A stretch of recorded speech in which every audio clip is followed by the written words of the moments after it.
کیا آپ نے کبھی سوچا ہے کہ سال کی ایک رات ایسی بھی آتی ہے جس میں آسمان کے دروازے کھول دیے جاتے ہیں، رحمت زمین پر اترتی ہے اور گناہگاروں کو پکار پکار کر معاف کیا جاتا ہے؟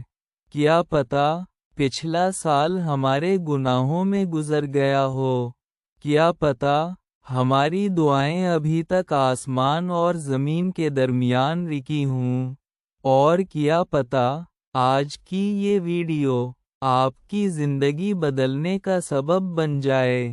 آج ہم بات کریں گے 15 شعبان کی رات کے بارے میں، جسے لوگ شب برات کہتے ہیں، معافی کی رات، فیصلوں کی رات اور قسمت بدلنے کی رات۔ 15 شعبان کی رات کے نوافل اور عبادات۔ اب آتے ہیں اصل موضوع کی طرف، وہ عبادات جو اس رات کو خاص بناتی ہیں۔ ایک نفل نماز، صلاۃ التوبہ۔ سب سے پہلے 2 رکعت نماز توبہ کی نیت سے پڑھیں۔ نیت: یا اللہ، میں اپنے گناہوں سے سچی توبہ کرتا ہوں، مجھے معاف فرما۔ ہر رکعت میں سورۃ الفاتحہ کوئی بھی سورت نماز کے بعد دل سے رو کر معافی مانگیں، اپنے گناہ یاد کریں۔ آنکھوں سے آنسو نکل آئیں تو خوش نصیب ہیں۔ 2 رکعت نفل حاجت کے لیے۔ اگر کوئی پریشانی ہے، گھر کا مسئلہ، رزق کی تنگی، بیماری، شادی میں رکاوٹ، تو 2 رکعت نفل پڑھ کر دعا کریں۔ نماز کے بعد یہ دعا کریں: یا اللہ، اگر میری قسمت میں تنگی لکھی ہے تو اسے خوشحالی میں بدل دے۔ 3-4 رکعت نفل مغفرت کے لیے۔ 2 رکعت کر کے 4 رکعت پڑھیں۔ ہر رکعت میں سورۃ الفاتحہ کے بعد سورۃ الاخلاص 3 بار۔ فضیلت: گناہوں کی معافی، دل کا نور، قبر کی آسانی۔ 4 صلاۃ التسبیح اگر ممکن ہو۔ یہ نماز بہت بڑی فضیلت والی ہے، اگر پڑھ سکیں تو ضرور پڑھیں، ورنہ کم از کم تسبیحات کا ورد کریں۔ سبحان اللہ والحمد للہ ولا الہ الا اللہ واللہ اکبر۔ 5 قرآن پاک کی تلاوت۔ یہ رات قرآن سے جڑنے کی رات ہے۔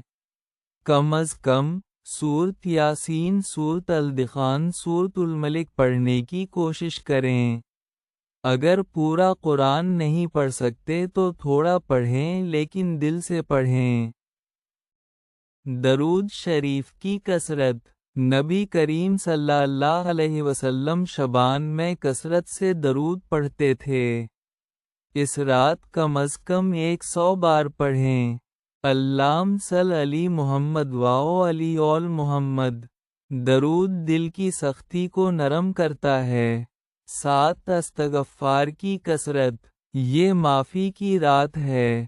سب سے زیادہ پڑھنے والی چیز: ایغفر اللہ ربی منو کول ذنبہ واتوبو الیہ۔ سوچ سوچ کر پڑھیں، ہر گناہ یاد کر کے پڑھیں۔ 8 والدین کے لیے دعا۔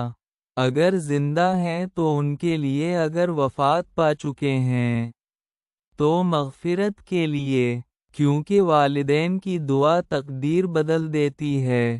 9 مرحومین کے لیے ایصال ثواب۔ قرآن پڑھ کر، صدقہ دے کر، دعا کر کے اپنے مرحومین کو یاد کریں، وہ بھی اس رات ہمارے منتظر ہوتے ہیں۔ کثرت سے دعا۔ یہ رات دعا کی قبولیت کی رات ہے۔ اپنے لیے مانگیں، اپنے بچوں کے لیے، اپنے گھر کے لیے، اپنے رزق کے لیے، اپنی آخرت کے لیے دعا مانگتے وقت یہ الفاظ ضرور کہیں: یا اللہ، جو میرے حق میں بہتر ہے وہی عطا فرما۔ اس رات کن لوگوں کی بخشش نہیں ہوتی؟ احادیث میں آتا ہے کچھ لوگ اس رات بھی محروم رہتے ہیں، والدین کے نافرمان، رشتہ توڑنے والے، دل میں بغض رکھنے والے، شرابی، جادوگر، تکبر کرنے والے، اگر ان میں سے کوئی عادت ہم میں ہے تو آج ہی چھوڑنے کا وعدہ کریں۔ سوچیں، اگر اللہ نے آج ہمیں معاف کر دیا تو ہمارا نام معاف شدہ بندوں میں لکھ دیا جائے گا، اور اگر نہیں، اس لیے یہ رات صرف عبادت کی نہیں، دل بدلنے کی رات ہے۔ آسان عمل جو قسمت بدل دے، سونے سے پہلے وضو کر کے 2 رکعت نفل پڑھیں اور 100 بار پڑھیں، یا اللہ، میں کمزور ہوں تو بڑا ہے، مجھے معاف کر دے۔ پھر جو دل چاہے مانگیں۔ یہ پورا مہینہ ہماری سالانہ روحانی رپورٹ کا وقت ہے، اور کامیاب وہ ہے جو اس مہینے میں اپنے اعمال درست کر لے تاکہ جب فائل اوپر جائے تو اللہ راضی ہو۔ سوچیں، اگر آج رات ہماری فائل بند ہو جائے تو کیا ہم مطمئن ہیں؟ شعبان ہمیں موقع دے رہا ہے، رمضان سے پہلے بدلنے کا، صاف ہونے کا، اللہ کے قریب ہونے کا۔ یہ مہینہ ضائع نہ کریں، یہ زندگی بدلنے کا وقت ہے۔ ویڈیو پسند آئے تو لائک کریں، ثواب کی نیت سے شیئر کریں، اور ایسے ایمان تازہ کرنے والے بیانات کے لیے سبسکرائب کریں۔ اللہ ہمیں شعبان کی قدر کرنے کی توفیق دے اور رمضان تک بہترین حال میں پہنچائے۔ آمین۔